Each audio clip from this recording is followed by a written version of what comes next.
السلام علیکم ورحمۃ اللہ وبرکاتہ۔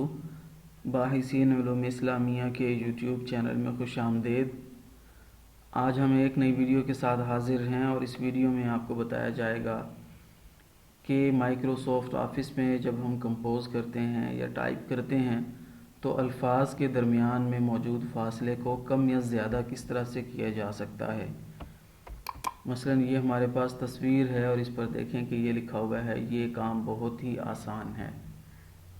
اب دیکھا جائے تو جملے دونوں ایک ہی ہیں، لیکن اس جملے میں الفاظ کے درمیان میں خالی جگہ زیادہ ہے اور اس جملے نے زیادہ جگہ گھیر لی ہے، اور اس جملے میں الفاظ کے درمیان میں فاصلہ نہ ہونے کے برابر ہے، تو اس لیے یہ تھوڑی جگہ گھیر رہا ہے۔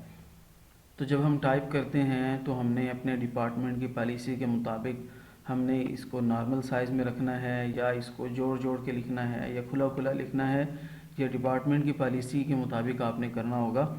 لیکن اس جگہ کو، یہ جو درمیان میں فاصلہ ہے، اسے کم یا زیادہ کرنے کا طریقہ کیا ہے، یہ آپ کو معلوم ہونا چاہیے۔ تو آئیے ہم دیکھتے ہیں کہ ہم نے اس مقصد کے لیے کیا کرنا ہے۔ یہ ہمارے پاس ایک فائل ہے اور ہمارے پاس ایک پیراگراف ہے۔ یہ پیراگراف اس وقت الفاظ کے درمیان میں جو سپیس ہے، خالی جگہ ہے، وہ بالکل نارمل ہے۔ فرض کریں کہ اگر آپ اس سپیس کو زیادہ کرنا چاہتے ہیں یا اسے کم کرنا چاہتے ہیں تو اس کے لیے آپ کیا کریں گے؟ آپ نے اس پیراگراف پہ رائٹ کلک کر کے فونٹ میں جانا ہے۔ اب یہ دیکھیں، یہ جو فونٹ کا آپشن ہے اسے آپ نے استعمال کرنا ہے، اور سپیسنگ اس وقت کتنی ہے وہ یہاں سے آپ کو پتہ چلے گا، سپیسنگ نارمل۔ اب یہاں پہ ہمارے پاس دو آپشن ہیں، ایک تو یہ ہے کہ ہم اسے ایکسپینڈڈ موڈ میں دیکھ سکتے ہیں، دوسرا یہ ہے کہ کنڈینسڈ موڈ کے اندر ہم دیکھ سکتے ہیں۔ ایکسپینڈڈ کا مطلب کھلا ہوا، یعنی الفاظ کے درمیان میں جہاں فاصلہ زیادہ ہو، اور کنڈینسڈ یہ آپس میں ایک دوسرے کے ساتھ جڑا ہوا ہمیں نظر آئے گا۔ اس سے پہلے ہم یہاں پہ دیکھتے ہیں، ہم یہاں سے اسے اگر اپ کریں گے تو یہ خود بخود ایکسپینڈڈ کر دے گا، اگر ہم چھوڑ دیں گے، واپس لے آئیں گے تو نارمل ہو جائے گا، اور اگر ہم نیچے کی طرف لے کے جائیں گے تو یہ کنڈینسڈ ہو جائے گا۔ تو ہم پہلے مرحلے میں ہم الفاظ کے درمیان میں فاصلے کو بڑھا کے دیکھتے ہیں، ایکسپینڈڈ 0.05 اوکے کریں گے تو یہ صرف ایک لفظ کے درمیان میں اس نے فاصلہ کیا ہے۔ اصل میں ہمیں اسے سلیکٹ کر کے پھر ہمیں یہ کرنا چاہیے تھا۔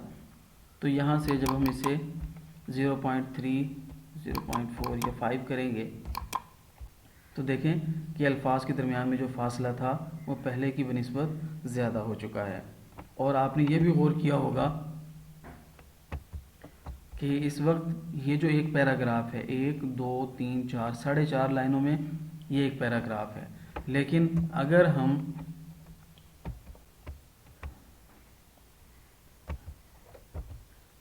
جب ہم اس میں سپیسنگ زیادہ دے دیتے ہیں، الفاظ کے درمیان میں فاصلہ کر دیتے ہیں، تو پھر یہ متن خود بخود پھیل جاتا ہے۔ تو پہلے 4.5 لائنوں میں 4.25 لائنوں میں یہ پیراگراف تھا، لیکن جب ہم نے سپیس زیادہ کی تو یہ دیکھیں کہ 5 لائنوں کے برابر چلا گیا ہے۔ اگر ہم اس کے اندر مزید بھی اگر ہم اسے ایکسپینڈ کریں گے تو یہ اس سے بھی زیادہ جگہ گھیر سکتا ہے۔ یہ دیکھیں، یہ اس وقت 5.25 لائنوں کے اندر آپ کا پیراگراف موجود ہے۔ تو اس طرح سے الفاظ کے درمیان میں فاصلے کو بڑھایا جا سکتا ہے، اور کم کرنے کا بھی سیم یہی طریقہ ہے۔ یہاں سے آپ اسے ڈاؤن کریں اور نارمل کے بعد یہ کنڈینسڈ کے اندر چلا جائے گا، اور 0.05 اگر کر دیں تو آپ دیکھیں گے کہ وہ متن، وہ پیراگراف جو پہلے 5.5 لائنوں میں تھا وہ اب 4 لائنوں سے بھی کم جگہ گھیر رہا ہے۔ تو یہ الفاظ کے درمیان میں فاصلہ پیدا کرنے کی ضرورت اس لیے پیش آتی ہے کہ بعض اوقات سیٹنگ کرتے ہوئے ہم سے لائنیں سیدھی نہیں ہو رہی ہوتی اور ایک صفحے پر تھوڑا متن آتا ہے، تو اگر آپ متن کو کم یا زیادہ کرنا چاہتے ہیں تو آپ الفاظ کے درمیان سے فاصلے کو کم یا زیادہ کر سکتے ہیں۔ اور اسی طرح جب ہم کوئی کتاب یا کوئی آرٹیکل ہم پبلش کرواتے ہیں تو ان کی پالیسی کے مطابق یہ جو خالی جگہ ہے اس کی کوئی خاص ضرورت نہیں ہوتی، اگرچہ ہم مقالے کے اندر تو ہم کھلا کھلا لکھتے ہیں تاکہ دیکھنے والے کو، پڑھنے والے کو آسانی رہے، لیکن عام طور پر جو پبلشر ہوتے ہیں وہ اس سپیس کو ختم کرتے ہیں تاکہ الفاظ جو ہیں وہ زیادہ سے زیادہ الفاظ تھوڑی سے تھوڑی جگہ کے اندر اکٹھے ہو جائیں اور زیادہ جو فالتو سپیس ہے وہ کتاب کے اندر نظر نہ آئے. تو اس طرح سے آپ اس فاصلے کو کم یا زیادہ کر سکتے ہیں. امید ہے یہ ویڈیو آپ کو پسند آئے گی، اور اگر آپ کو یہ ویڈیو پسند آئی ہے تو اپنے دوستوں کے ساتھ شیئر ضرور کیجیے گا. بہت شکریہ. اللہ حافظ.